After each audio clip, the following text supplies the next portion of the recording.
2025 সালের second hand মার্কেটে বড় একটা কনফিউশন আইফোন 12 ভার্সেস আইফোন 13। একদিকে আইফোন 12 যেটা 30 থেকে 35 হাজারের মধ্যেই পেয়ে যাবেন, অন্যদিকে আইফোন 13 যেটা 40 থেকে 45 হাজারের মধ্যে। তো এখানে বড় একটা ডিফারেন্স 10, 12, ইভেন 15 হাজারেরও পার্থক্য হতে পারে।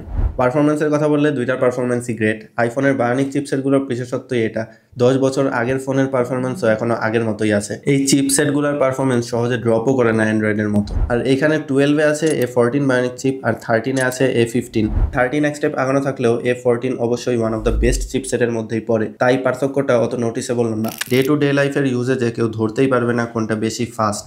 অ্যাপ ওপেনিং টাইম প্রায় সেমই, অল্প কিছু মিলি সেকেন্ডের পার্থক্য দেখা যায়, তবে গেমিংয়ে অবশ্যই আইফোন 13ই কিছুটা এগিয়ে থাকবে।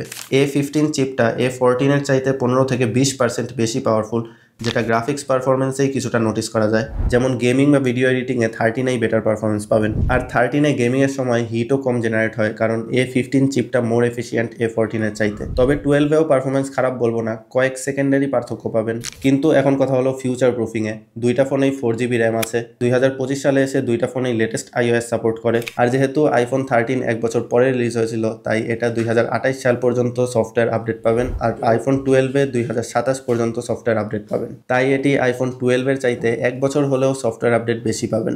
যদি আপনি ফোনটি 3 থেকে 4 বছর ব্যবহারের প্ল্যান করেন, তাহলে A15 চিপসেট আর অতিরিক্ত সফটওয়্যার সাপোর্ট অবশ্যই আইফোন 13-কেই আগিয়ে রাখবে। তবে এত বছর একটা ফোন ইউজ না করে এটার ব্যাটারি হেলথ 80%-এর উপরে থাকতেই এটা চেঞ্জ করে ফেলাটাই বেশি বুদ্ধিমানের কাজ হবে।